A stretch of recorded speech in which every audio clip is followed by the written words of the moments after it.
247. Let's get to the Carrie remake from 2013.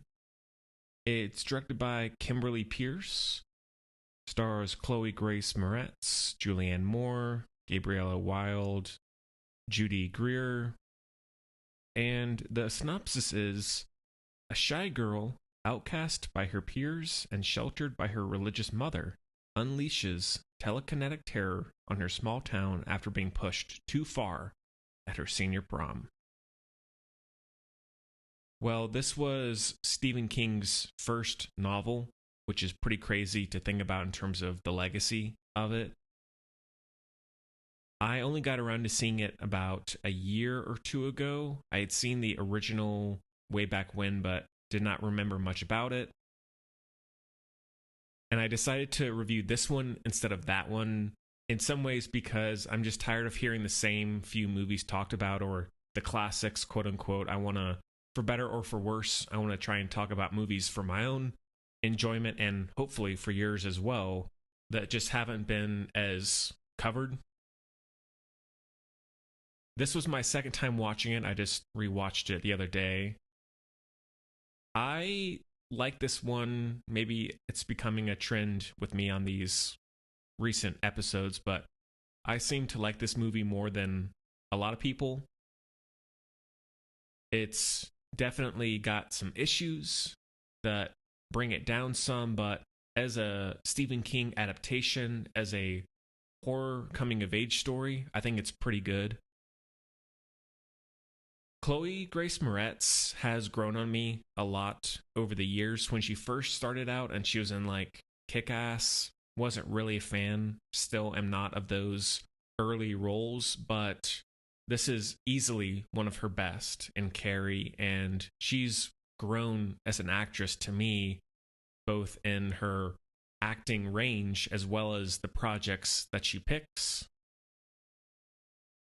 And Carrie, the character, the novel, is very much about, at least from what I have gathered, of this ostracized person who is misunderstood. It's a very classic tale in that way, as well as the hell of high school. And if you're unlucky enough to be one of the bullied ones, as Carrie was, who was the most bullied out of anyone, and her trying to understand herself with her mother being no help at all, considering she didn't even want to tell Carrie about having a period when she was a teenager. So there's that iconic scene in the beginning when she's in the shower at school. She starts having her period suddenly and she thinks she's dying, and all the girls laugh at her and terrorize her. But over the course of the movie, she comes into herself as a woman, as well as, in this case, developing supernatural abilities to take revenge on all the people who wronged her, who chose to not help her in times of need, to try and understand her. So they were the first to go, which is basically everyone at the school. Along with that, I think everything with the mom and that trauma of growing up with a overbearing, abusive, very Christian mother who, in this movie at least, hates herself, I think, and so she can't really learn to care or truly love Carrie either.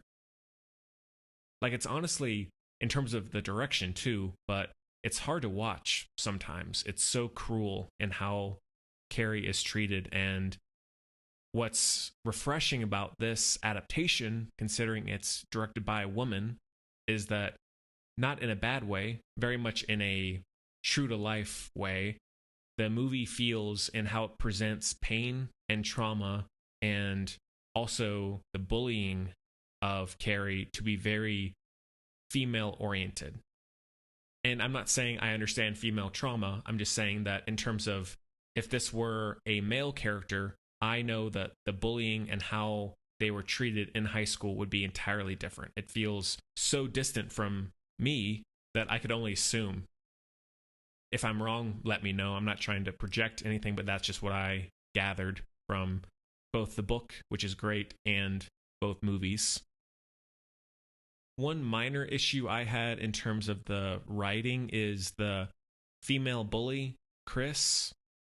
the writing for her is a little inconsistent because it'll try and at times show her as a possible victim of this family who basically lets her run wild, who is under this umbrella of power and wealth. So she's uncontrolled and she's never known any better. But then cut to when she's bullying Carrie, it feels like she's just pure evil. There's no humanity to her at all. So that realism goes back and forth inconsistently. It doesn't hurt the movie that much, but that's something I noticed on this rewatch. I do like a lot the blonde friend of Chris who, right from the get go, realizes that all this bullying is not okay. She tries to distance herself from Chris and get on Carrie's side, but in a lot of ways, Carrie is so far gone that she can't even really trust her, or anyone for that matter. There are at times maybe a few too many mentions of religion in terms of it being heavy-handed with the commentary, like the arguments that Carrie and her mother have towards the beginning don't really need it to go that far. It's just them spouting sermons at each other. And I know that there is a religious subtext to all this. There's one thing that I've heard mentioned about this movie that seems so off color and tone deaf, in that some people that I've read have hated on the movie because they say Chloe Grace Moretz is too quote unquote pretty to be Carrie, to be bullied. And every time I hear something like that, I'm like, okay, obviously those people who are saying that have never been bullied, and or they've only been exposed to one certain kind of bullying. It doesn't matter if you're deemed attractive or unattractive. It could be anything. That's what's so horrible about bullying. So that claim that she is too pretty is completely absurd. And then also, that seems to maybe indirectly pointing fingers at Sissy Spacek in the original as, okay, so is she unattractive enough to play Carrie? Is that what you're saying? Is that better? Which I don't like to get involved in all these stupid online conversations anyways, but that was one that I saw like right off the bat when I was reading up on this movie and how people felt about it. Now, the ending is great. The revenge of Carrie when she gets the pig's blood poured on her, and that's a great visual.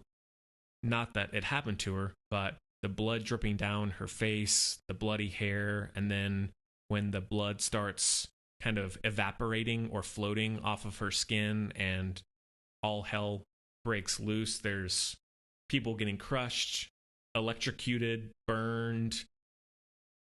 The demise of Chris and her boyfriend is very satisfying. So that whole section, if you want to see a movie end it right and really bring all of those ideas of revenge to the surface, this one does it really well. The effects are really good. It's shot well. I like the slightly red tinted hair of Carrie through most of the movie. The killing of the mom at the end when she's pretty much crucified against the wall with knives. That's quite a striking image. And the destruction of the house and the blonde girl coming back to try and help Carrie. Going back to the religious stuff, it is more so apparent at the end because in a single night, she's reborn in a way as Carrie. You know, when she gets revenge, she kills her own mother and then she dies. And not only that, but her gravesite is desecrated with the words something like Carrie is in hell or Carrie go to hell. So she did really go from beginning to end in that short time span, but interestingly so. That was a very well done arc in such a short time. And with that death, it almost feels like at times the movie like a comic book film, like an origin story, like a dark anti-hero or something being resurrected or born. Overall, I think it's a underrated film. I can't wait to see Mike Flanagan's adaptation of Carrie in the TV show that he's doing right now. I hope Mike Flanagan just keeps making Stephen King movies and shows. He just has the perfect knack to adapt them the right way more often than not. That one is a heavy 3.5 out of 5.